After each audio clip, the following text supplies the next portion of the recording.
بسم اللہ الرحمن الرحیم۔ معزز سامعین السلام علیکم۔ تین نوجوان بھائیوں کا عجیب قصہ۔ صدقہ بن مرد اس نے اپنے والد سے روایت کی ہے کہ انتظامیہ کے مضافات میں میں نے ایک اونچی جگہ پر تین قبریں دیکھی۔ ان میں ایک پر یہ شعر لکھا ہوا تھا، پہلا کہ زندگی سے وہ شخص کیا لذت حاصل کر سکتا ہے جو یہ جانتا ہو کہ خداوند عالم اس سے ضرور باز پرس کرے گا، اور دوسرا اس بندوں کے ساتھ کی جانے والی ناانصافیوں کا بدلہ دے گا، اور جو بھلائیاں اس نے کی ہیں اس کا اجر دے گا۔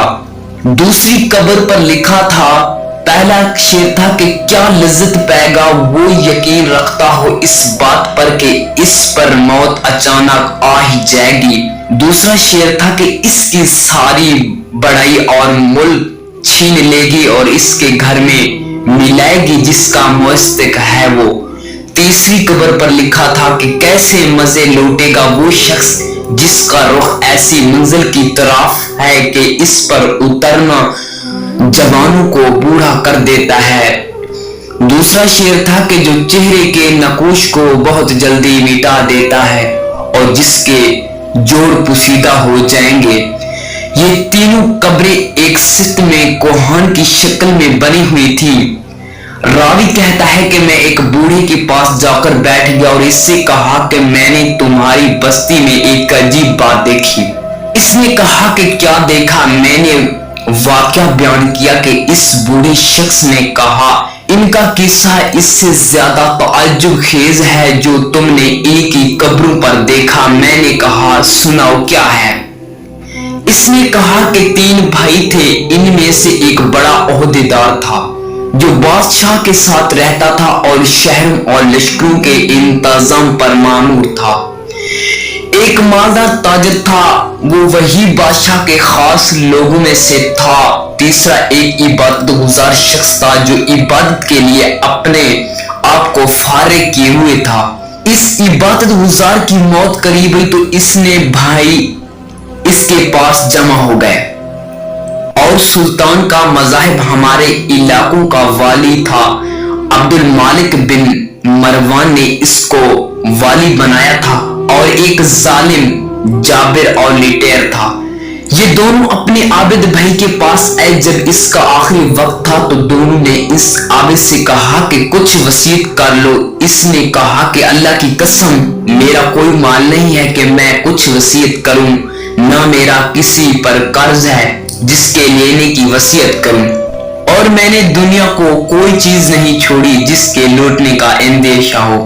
عہدیدار بھائی نے کہا کہ اے میرے بھائی، یہ میرا مال تیرے سامنے ہے، اس میں جو چاہو اور جو دل چاہے وصیت کرو۔ اس نے رخ پھیر دیا۔ تاجر بھائی نے کہا کہ میرے بھائی، تجھے میری کمائی اور کثرت دولت کا پتہ ہے، شاید تیرے دل میں کسی بھلائی کا ارمان ہو جس کو مال خرچ کیے بغیر حاصل نہ کیا جا سکتا ہو۔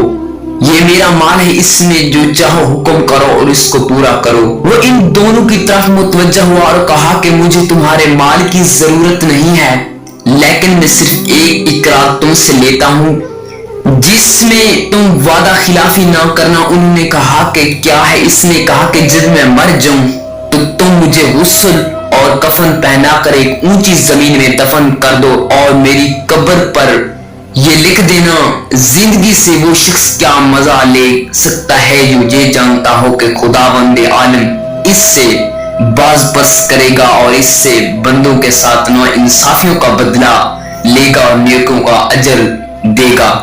جب یہ کام کرو تو روزانہ میری قبر پہ آیا کرنا، تمہیں نصیحت ہو۔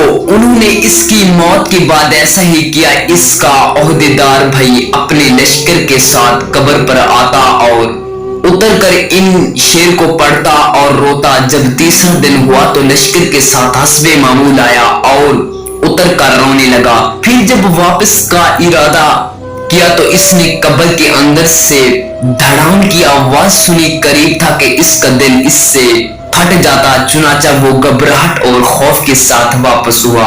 جب رات ہوئی تو اس نے اپنے بھائی کو خواب میں دیکھا اور اس سے پوچھا، اے میرے بھائی، تمہاری قبر سے جو آواز سنی وہ کیا تھی؟ اس نے کہا وہ ہتھوڑے کی آواز تھی، مجھے کہا گیا تو نے مظلوم کو دیکھا، پھر اس کی مدد نہ کی۔ چنانچہ وہ شخص صبح غمزدہ اٹھا اور اپنے بھائی کو دوسرے خاص لوگوں کی طرف بلایا اور کہا میں سمجھتا ہوں کہ ہمارے بھائی جو اپنی قبر پر اشعار لکھنے کی وصیت کی تھی اس کا مقصد مجھے تنبیہ کرنا تھا، اور میں نے تمہیں گواہ بناتا ہوں کہ آئندہ میں تمہارے درمیان نہیں رہوں گا۔ چنانچہ اس نے امانت اور امارات چھوڑ دی اور عبادت میں مشغول ہو گیا۔ چنانچہ وہ پہاڑوں اور صحراؤں میں رہتا یہاں تک کہ اس کی موت آئی، اور وہ چراہوں کی ایک جماعت کے ساتھ اس کے بھائی کو خبر پہنچی تو وہ حاضر ہو گیا اور کہا اے میرے بھائی کوئی وصیت نہیں کرنی؟ اس نے کہا کہ وصیت ہے، کوئی مال نہیں۔ اس نے وصیت کرو، لیکن وہ وعدہ یہ ہے کہ جب میں مر جاؤں تو میری قبر پہ آ کر مجھے میرے بھائی کے پہلو میں دفن کرنا۔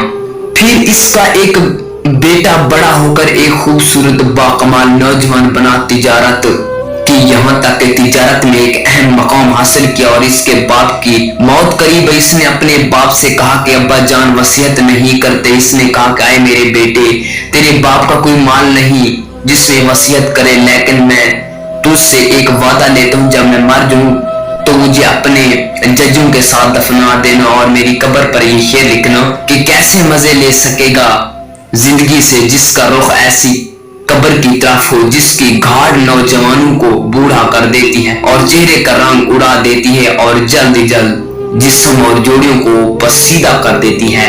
تو حاصل بے شک جو سچے دل کے ساتھ اللہ تعالیٰ کی طرف رجوع کرتا ہے اور اللہ تعالیٰ کا خوف اپنے دل میں رکھتا ہے، اللہ تعالیٰ ہمیشہ اس کی مغفرت اور اس کے ساتھ رہتا ہے، اور اس سے جو مانگتا رہتا ہے اللہ تعالیٰ ہمیشہ اس کو عطا کرتا رہتا ہے۔ اللہ تعالیٰ ہم سب کو اس سے سبق حاصل کرنے کی توفیق عطا فرمائے اور ہر نیک کام کرنے کی توفیق عطا فرمائے، اور ہر گناہ کرنے سے پہلے اللہ تعالیٰ کی یاد ضرور عطا فرمائے۔ آمین یا رب العالمین۔